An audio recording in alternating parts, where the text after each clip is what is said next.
हाय, good evening. कैसे हैं आप? मैं हूं आपके साथ आपकी आरजे लक्ष्मी और आप सुन रहे हैं रेडियो उड़ान पर मेरी कहानी। एक फरिश्ता। तुम यहाँ एडमिशन के लिए आई हो, राइट?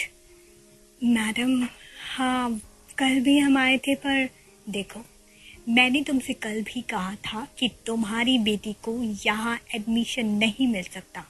तो क्या तुम्हें ये बात समझ में नहीं आई? यहाँ से चली जाओ।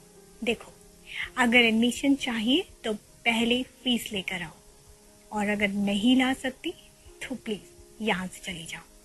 लेकिन मैडम, एक बार आप हमारी बेटी से मिल तो लीजिए। हमारी बेटी सच में बहुत होशियार है। मुझे उससे कोई मतलब नहीं है कि तुम्हारी बेटी होशियार है या फिर नहीं। मुझे पहले फीस चाहिए, और अगर नहीं ला सकती तो यहाँ से चले जाइए। Get out. ओह गॉड, पता नहीं ये लोग कहाँ कहाँ से चले आते हैं। मिस्टर अनीजा, मैंने उस लड़की को भेज दिया है। गुड। वैसे भी ये हमारी स्कूल की इज्जत का सवाल है। ऐसे लोगों को हम बिल्कुल भी एडमिशन नहीं दे सकते। आप ठीक कह रहे हैं। फिलहाल चलते हैं। कावेरी, क्या हुआ? तुम कुछ परेशान क्यों लग रही हो? कावेरी, बहुत बड़ी प्रॉब्लम हो गई है। क्या हुआ? ये सब क्या हो रहा है? ये देखो, न्यूज़पेपर में हेडलाइंस में क्या छपा है। कावेरी इंटरनेशनल स्कूल में लोगों के साथ गलत तरीके से पेश आया जा रहा है, वो भी गरीब लोग। हमारे स्कूल में तो आज तक ऐसा कभी नहीं हुआ, पर अब हो रहा है। कावेरी, मुझे लगता है कि कुछ तो प्रॉब्लम है। ठीक कह रही हैं आप। मुझे लगता है कि मुझे जाकर संभालना होगा सब कुछ। ठीक है, तुम जाओ, तब तक मैं किसी से कुछ पता करती हूँ। मिस्टर अनीजा और मिस मोहिनी से कहिए कि 10 मिनट में मेरे कैबिन में पहुंचे। जी मैडम, मैं अभी उन दोनों को इन्फॉर्म कर देती हूँ। सर, मैम, आप दोनों को कावेरी मैम ने अपने कैबिन में बुलाया है। कोई प्रॉब्लम है? पता नहीं, ये तो मैम ने नहीं बताया। ठीक है, तुम चलो, हम आते हैं। मे आई कम इन मैम? आइए। आप दोनों का ही वेट कर रही थी मैं। बैठिए।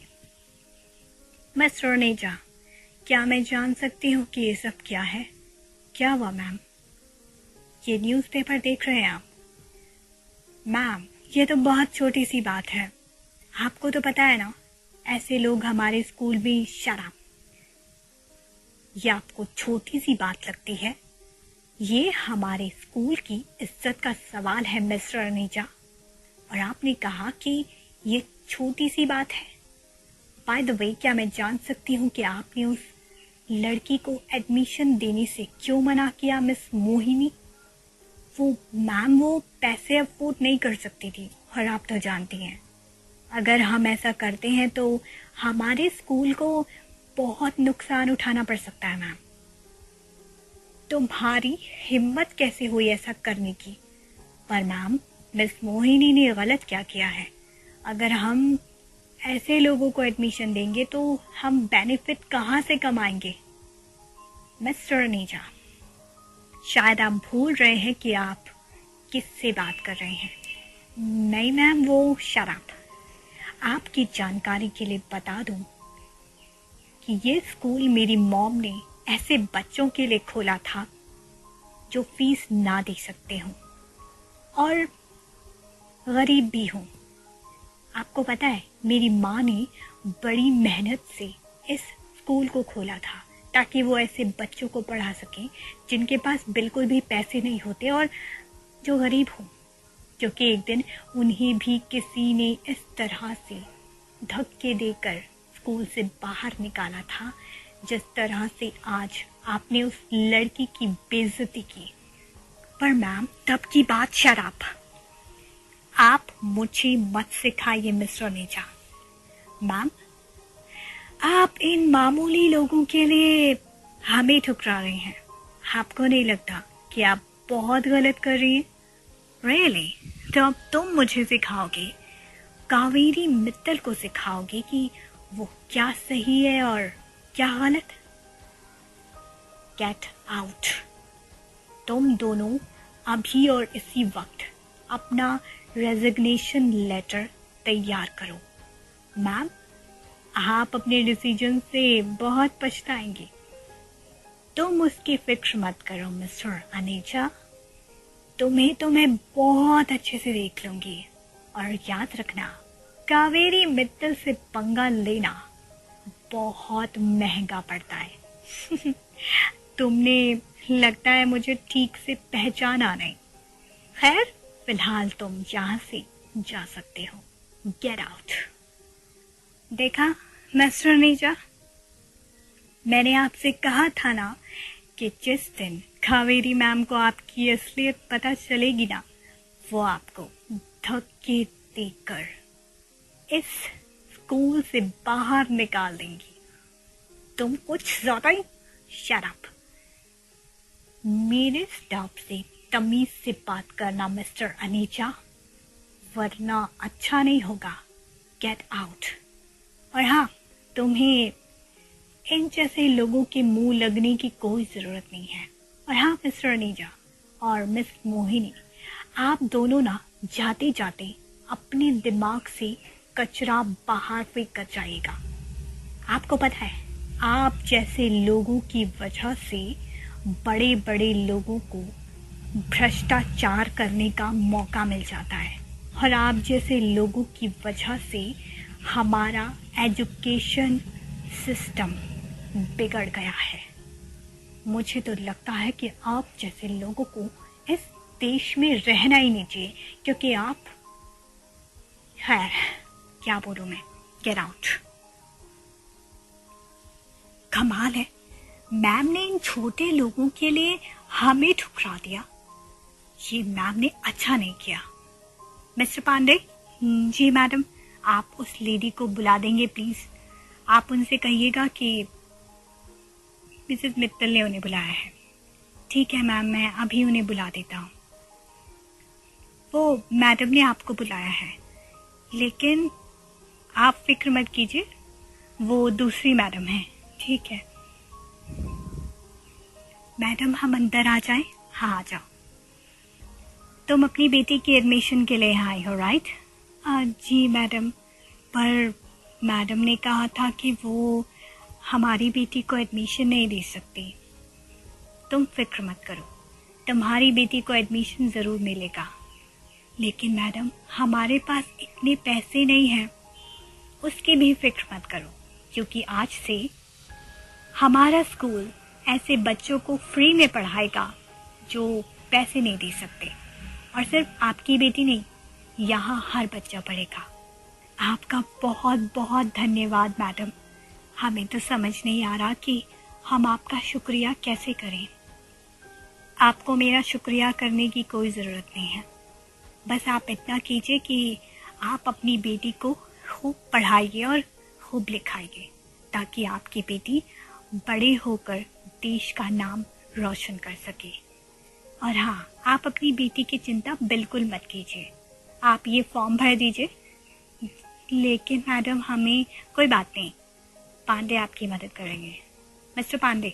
जी मैडम, आप इनका फॉर्म भरवा दीजिए, और अगर कोई भी प्रॉब्लम आए तो मुझे फ़ोन कर दीजिएगा।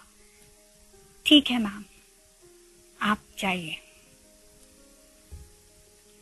सबको मेरे कैबिन में अभी और इसी वक्त बुलाइए।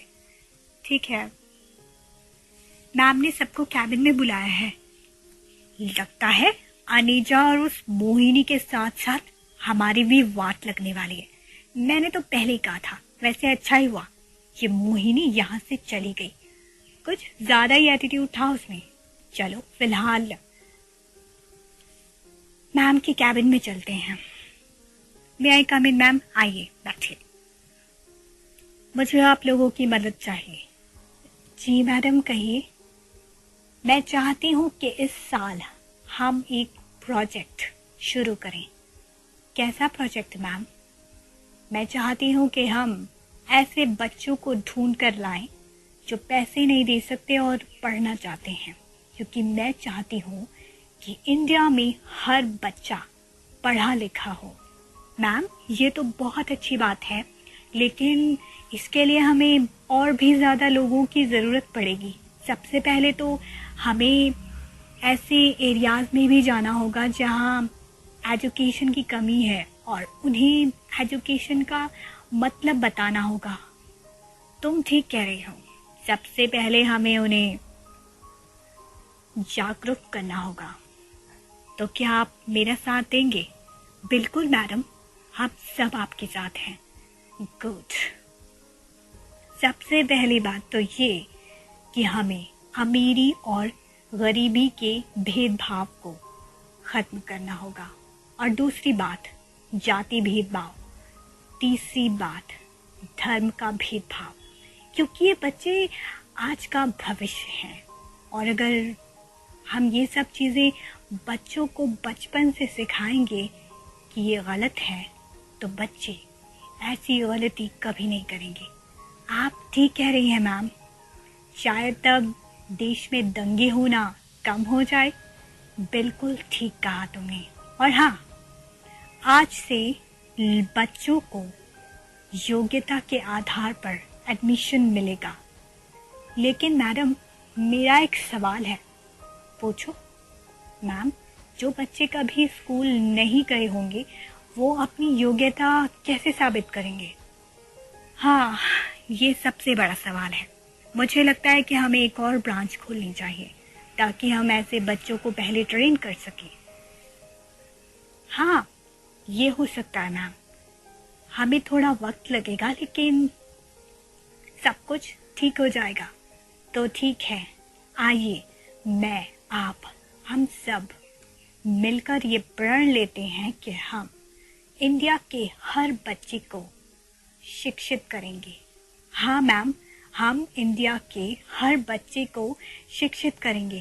थैंक यू मैम, आपने हमें इसमें हिस्सा बनाया। थैंक यू तो मुझे आप लोगों का कहना चाहिए। क्या किसी को मुझसे कोई एतराज़ है? नहीं मैम, बिल्कुल भी नहीं। हमें तो बहुत खुशी है कि हम आपके इस मिशन का हिस्सा हैं।